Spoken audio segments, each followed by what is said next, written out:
أحمده ونصلي على رسوله الكريم أما بعد فأعوذ بالله من الشيطان الرجيم بسم الله الرحمن الرحيم يا بني آدم قد أنزلنا عليكم لباسا يواري سوآتكم وريشا ولباس التقوى ذلك خير ذلك من آيات الله لعلهم يذكرون يا بني آدم لا يفتننكم الشيطان كما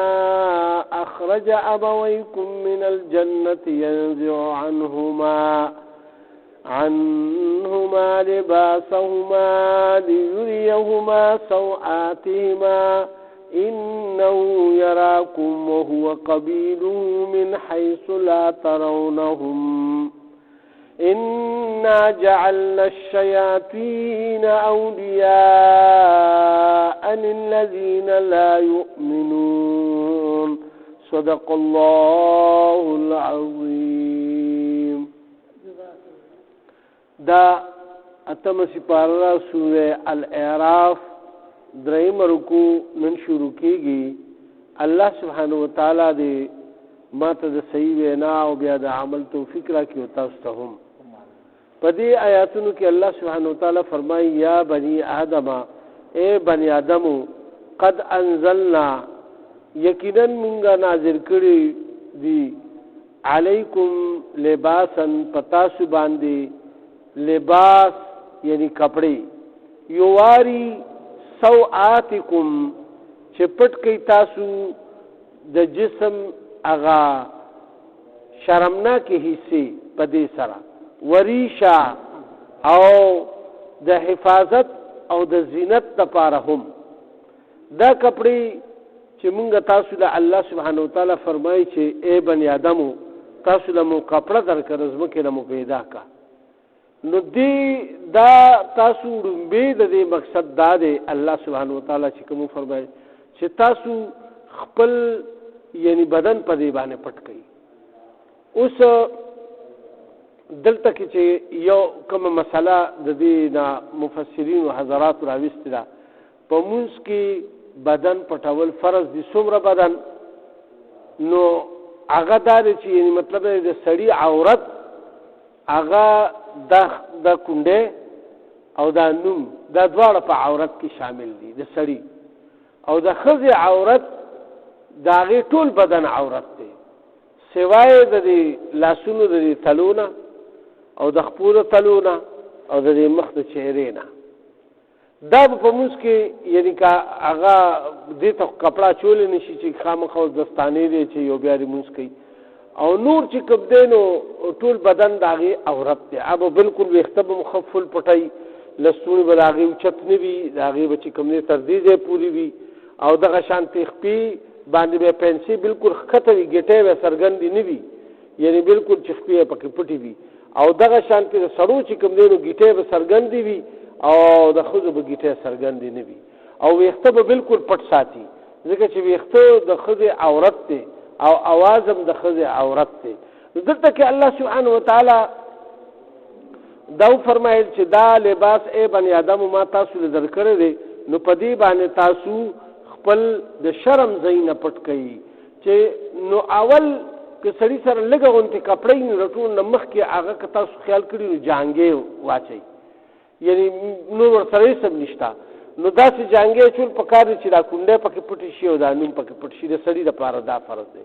او د ښځې لپاره که نور هېڅ هم نه چې یو غټ پروزی وي او د سر نه یې راواچوي او تر خپو پورې پکې ټوله پټه شي نو دا یو کپړه کې پټېږي. خو مطلب دا دی چې بیا لویه کپړه د ښځې لپاره پکار ده. د ښځې لپاره که بالکل د سړي لپاره که بالکل نوره کپړه دي نو دومره کپړه خو لازمي ده چې په هغې کې دا کونډۍ او دا نوم دا پټ شي. د دې لپاره الله سبحانه وتعالی فرمایي چې او بل مونږ تاسو له دا کپړه درکړې نو چې په دې باندې تاسو خپل خواهش ته ښکاره کوئ یعنی ښکلې ښکلې کپړې اچوئ چې الله پاک درکړي دي او وس او طاقت هم درکړی دی او بل دا دی چې حفاظت هم پې کوي د بدن، مثال د ګرمۍ حفاظت، د یخنۍ حفاظت. اوس یخني د دې ورځو کې نو موږ ګرمې کپړې اچوو، چې کله اوړو د دې نه مخکې نو موږ نری کپړې اچولې. نو دا الله سبحانه وتعالی فرمایي چې دا ما تاسو ته یو نعمت درکړی دا تاسو استعمالوئ. او دې سره سره الله پاک ورپسې فرمایي ولباس التقوى ذلك خیر، او د تقوا لباس دا دی چې هغه ډېر زیات بهتر دی. لباس سره سره د زړه تقوا هم پکار ده او په کپړو کې هم تقوا پکار ده، پرهیزګاري پکار ده. چې نو خو ډېرې زیاتې اسراف والا کپړې وي، لکه یعنې ډېرې زیاتې اوس سړی چې کوم دی هغه د ریخمو لباس نشي اچولی، په ده باندې جایز نه دی. د ریخمو کپړه به دی نه اچوي، د ښځو لپاره جایز ده. خو لیکن اسراف به پکې نه کوو، چې یعنی مطلب دا دی د تقوا نه خبره وځي او لویي او تکبري پکې بیا شروع کړي. ولې چې یو سړی ډېر زیات قیمتي لباس اچوي نو د ده په زړه کې ضرور غرور او تکبر راځي. نو تقوا په زړه کې راتلو لپاره مثل د دې کپړو ډېر لوی یو په دې کې کردار وي چې دونه عظیم شانې کپړې تا چولې وي چې چمک دمک والا او دغه والا، نو ضرور به بیا د زړه کې به تکبر راځي، ریاکاري به راځي او لویوالی به پکې راځي. نو الله سبحانه وتعالی فرمایي چې داسې زړه کې اچوئ چې مطلب دا دی هغې باندې تاسو په زړه کې تکبر او لویي او داسې څیزونه هم نه راځي. او بل دا فرمایي چې وایي نقالي مه کوئ. لکه مثال اوس پښتانه چې کوم دي نو هغه پنجابیانو نقالي شروع کړي او یا د فارسیبانو شروع کړي یا د عربو شروع کړي یا د انګریزانو شروع کړي. نه، د خپل قام قبیلې چې تاسو کوم ضرور کړي نو بس هغه اچوئ. په دې باندې ستاسو پیژندګلي کېږي چې دا رقم قوم نه دی. رقم اوس عرب چې راشي نو هغې خپل لباس چولی وي نو هغې نه پیژندی شي چې هغه عرب دی. پښتنو خپل لباس چولی د دې نه دا پته لګي، پنجابیانو خپل لباس چولی د هغې نه پته لګي. دغه شانتې انډونیشیا ملیشیا والا چې راشي نو د هغې خپل لباس دی هغه شانتې چولی وي. نو خو اصل مقصد دا دی چې یعنی په دې کې پرده وي د اسلام او مطلب د زړه تقوا دی پکې. دا څیزونه پکې ضروري دي چې پرده یې پکې پوره راغلي وي، دا نه چې لنډي بوچي دی اچولي وي. یعنی کوم یعنی د سړي تو فرض کړه لستونې ډېر زیات اوچتې او د ښکته پرېښي، یعنی شرټ غوندې چې موږ ورته وایو، شرټ چې هغه نیمګړې غوندې لمنې وي او نیمګړې لستونې وي، نو په دې کې مونځ مکروه دی. ټوپۍ په سر نه وي مکروه دی پکې، یا دا وړوکې چپوټې رومالې په سر کړي وي.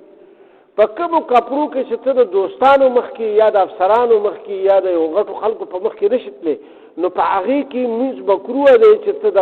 الله ته پکې ودرېږي او د یو عام افسر په مخ کې او د هغه په دوستانو په مخ کې هغه کپړو کې ته نه ودرېږي. د دې دپاره مطلب دا دی چې مکروه کېږي که نه کېږي، مونځ صحیح کېږي خو لیکن مکروه دی که نه. لہذا اهتمام کول پکار دی د دې سره سره الله سبحانه وتعالی مخکې فرمایي ذالک من آیات الله، دا نشانیانې دي د الله سبحانه وتعالی لعلهم یذکرون،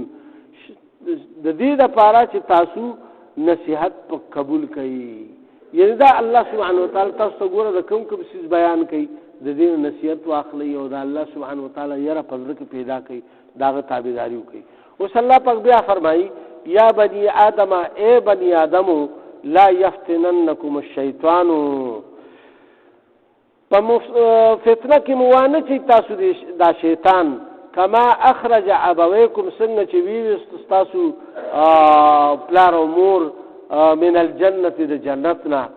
ينزع عنهما چې کوزي کې د هغې د دواړو نه لباسهما د هغې کپړو لره لیوریهما سوآتهما چې وویني یعنې د یو بل هغه شرمګاګانې. کپړې ته د څه لپاره لرې کړي چې دی د یو بل شرمګاګانې وویني. یعنې مطلب دا دی چې دا خبره چې کومې ونې نه الله سبحانه وتعالی آدم علیه السلام او حوا بیبي منې کړې وه چې دې ونې نه مه خورئ، نور خورئ هر څه. نو ده په دې نافرمانۍ باندې راوسته چې دی د دې ونې دا میوه وخوري، نو الله به ترې جنت دا لباس لرې کړي هغه ته دا شی پته وه نو هغه په څه طریقو او په چلونو ولونو باندې دامونه ورته واچول او ښایسته یې ورته خبره او هغوی چې څنګه د هغې نه چک ووالو نو جنت زړوکي ته لاړه. نو دلته کې الله پاک هغې طرف ته اشاره فرمایي چې وایي ای بني آدمو تاسو دې په فتنه کې وانه چئ څنګه چې شیطان ستاسو پلار او مور چې کوم دی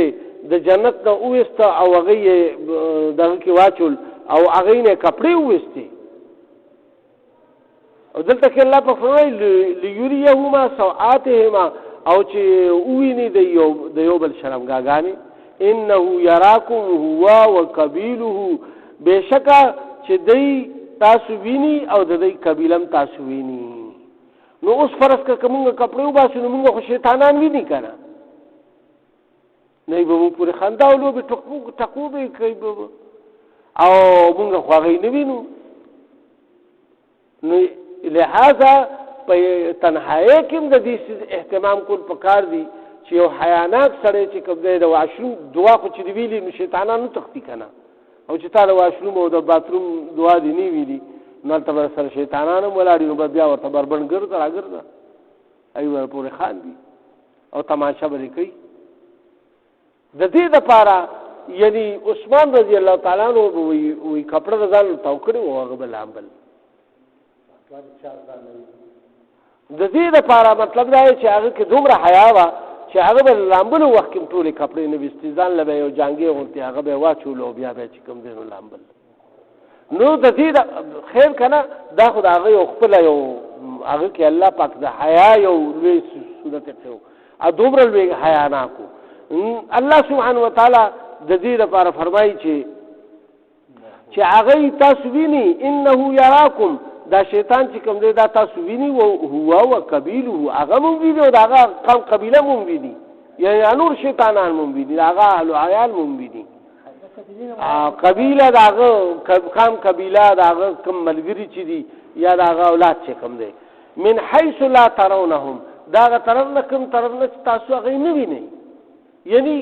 مونږ هغه نه شو لیدی که نه لطیف جسم دی انا جعلنا الشیاطین او مونږ ګرځولي د شیطانانو لره اولیاء دوستان للذین لا یؤمنون دا کسانو دپاره چې څوک ایمان نه راوړي. تاسو ګورئ نه چیلې میلې څوک پخوي کافران پخوي که نه او کوم مسلمان هم چې چیلې پخوي کی او داسې الفاظ د خولې نه کفري وباسي چې په هغې باندې شیطانان خوشحال شي نو بیا ول هغه شیطانان کار کوي هېڅ خو ول نه کوي که نه په مفته کې څوک چاله کار کوي بغیر مقصده نو چې د هغوی ته صفت بیان کړي او الله سبحانه وتعالی ناراضه کړي نو بس دې سره سړی کافر کېږي. د دې لپاره فرمایي چې دا جادو چې کوم دی سړی کفر ته رسوي او جادو نو په جادو سره به مطلب دی چې ته پیریان کابو کوې که نه هسې خو نه کابو کېږي. دلته کې الله پاک فرمایي چې دا شیطانان چې کوم دي نو دا مونږ د هغه خلکو ملګري ګرځولي دي چې څوک ایماندار نه دي کافران یعنی چې څوک کفر اختیار کړي نه دای ملګري شي. واذا فعلوا فاحشه او چې کله کوي د یو شرمناک کار یعنی فاحش کار قالوا نو وی بیا سوی دا وجدنا علیها آباءنا مونږ لیدلی دي یا موندي دي په دې کار باندې خپل آبا او اجداد لرا والله امرنا بها او الله چې کوم دی نو امر کړی دی حکم کړی دی په دې کارونو سره. دې کې اشاره هغې خبرې طرف ته اشاره را چې کوم د بیت الله شریف نه به کافرانو بربند طواف کولو او دا به هغوی د ثواب کار ګڼلو. اوس دې ته اوس وګوره شیطان چې نوراني جال سړي ته اچوي یا څنګه اچوي دې ته نوراني جال وایي چې تا ته د ثواب یو کار وښیي چې دا د ثواب کار دی او په منځ کې هغه ته نافرماني کې نو دا هم دغه شانتې یو کار و چې د دوی په زړه کې دا خبره واچوله چې په دې کپړو کې خو یاره مونږ یار ګناهونه وغیره کوو لہذا دې کې خو الله ته طواف کول او د الله د کور نه طواف چې کوم دی دا خو منه دی الله خو ډېر لوی دی او هغه ته پاک ساک ودرېدل پکار دي دا کپړې وباسئ. نو دلته کې دا فرمایي چې قریش صرف د دې خبرو نه مبرأ وو، ځکه چې قریش خو دغلته اوسېدم او بل هغې سره به اضافي کپړې وي، نو هغه به بیا چې چا څوک به راغلو چې ډېر حیاناک وي، نو به د هغې نه کپړې وغوښتي، نو کپړې به هغې ورکړي، نو بیا به یې هغه واچولې پاکې کپړې، نو بیا به یې هغې کې طواف وکړو. خو وایي دومره کپړې خو قریشو سره نه وي چې ټول حج والا له یې ورکړې وي. کپړو نه مطلب احرام که نه، یعنی احرام چې کوم احرام و د هغې په کومو کې به چې هغې دغه کولو همدغه که به سر څه به یې وغورځول که نه، چې پاکې کپړې مونږ سره نشته، پاکه کپړه مونږ سره نشته، لہذا د دې دپاره هغې چې کوم دی نو دا خبره وکړه. او نو دوی به بربند طواف کولو، چې بربند طواف به کولو، نو په دې کې بیا دوی دا خبره کوله چې یاره زه د شپې به زمونږ را زنانه به طواف کوي چې په تیاره کې چې چاته ښکاري نه، او د ورځې به د سړو برسر عام بربند طواف کولو. نو لہذا دومره فحاشي، نو دوی ته چې دا وویل چې هلکه داسې مه کوئ، نو دوی ورته څه وایي قالو، نو دوی ورته وایي وجدنا علیها آباءنا، په دې کار باندې خو مونږ زموږ پلاران نیکیان داسې دا کار را روانې نو ست ولې بیا وایي چې دا ولې کې که دې کې څه چلو نو ای به نه کولو که نه. نو بیا به یې ورته دا خبره هم جوړه کړه والله امرنا بها، او الله پاک په د دې کار حکم کړی دی داسې چې دا داسې کوئ تاسو، نو په الله باندې دروغ شو که نه. قل نو تو فرمایه پیغمبر علیه الصلاة والسلام ان الله لا یعبر بالفحشاء، بېشک الله چې دی هغه امر او حکم نه کوي دا فحش او د بې حیایۍ د کار چاته چې تاسو بې حیایي وکړئ. اتقولون علی الله، آیا وینا کوئ تاسو په الله باندې ما لا تعلمون، هغه وینا چې هغه تاسو ته علم نشته، د ځان نه خبرې کوئ، یعنی په الله باندې بهتان جوړوئ او دروغ پې تړئ. قل او دا ورته فرمایا امر ربی بالقسط، حکم کړی دی زما رب په راستۍ او په انصاف سره، چې بھئی زما رب ما ته دا حکم کړی دی چې ته به یعنی خلکو سره ښېګړه کې او یعنی انصاف پکې، د انصاف فیصلې به کې، چا سره بې انصافي نه کوئ او خلکو سره به ښه کې. واقیموا وجوهکم، او ادروي یعنی ټیک ټیک خپل مخونه نیغ کوي عند کل مسجد، ار خپل د عبادت خانه کې ودعوه مخلصین له الدین، او بلی اغلره خالص اغلره یعنی الله سبحانه وتعالی طرف ته اشاره را چې الله اوم د هغه دین اختیار کوي. اوس الله سبحانه وتعالی دې کې د مونځ حکم کو او بیا په مونځ کې یعنی ټیک قبلې ته د مخکولو حکم مې کو چې په جماعت کې کله ودرېږئ نو کاږه واږه راسې مو ودرېږئ نیغ قبلې ته مخ کوئ، او بیا صرف الله ته آواز کوئ، الله نه سوالونه کوئ، د الله نه دعاګانې کوئ، او د هغه دین باندې پوره چلیږئ چې کوم رسول الله صلی الله علیه وسلم تاسو ته راوړی دی. کما بدعکم، څنګه چې پیدا کوي تاسو یې تعودون، نو اوس بیا به هم تاسو داسې پیدا کوي. اوس تاسو پیدا کړي یئ، الله پیدا کړي یئ، بل چا خو نه یې پیدا کړي، نو لہذا بیا به هم الله پیدا کوي. دلته چونکې هغوی د قیامت نه انکار کولو، د قیامت د ورځې نه، نو الله سبحانه وتعالی هغې طرف ته اشاره وفرمایله چې تاسو مخکې چا پیدا کړي، ما پیدا کړي او بیا به مو پیدا کړو. نو په لومبي ځل پیدا کول ګران وي او که په دویم ځل، ګوره په لومبي ځل خو یو شی جوړول هغه ډېر ګران وي، په دویم ځل خو بس بیا ټول خلک یې جوړوي او هغه ته موجد نشي ویلی. ایجاد کوونکي هغه چې هغه چا په لومبي ځل جوړ کړي، عالم کې هغه دومره هغه پوره کمپلیټ طریقې سره نه جوړ کړي، لکه اوس پخواني ړومبی بلب چې چا جوړ کړي نو هغه دونه رڼا نه کوله او نه دومره ښکلی و، خو لیکن ړومبی بلب هغه جوړ کړی نو د هغه نوم ورپورې لګېدلی دی. دغه شانتې چا ړومبی شی ایجاد کړی دی، موټر ایجاد کړی یا جاز ایجاد کړی دی یا بل شی بجلی ایجاد کړی ده، نو هغه دومره پاورفل نو او نه دومره پاورفل بجلی وه، نه دونه هغه جاز پاورفل نه هغه موټر دونه پاورفل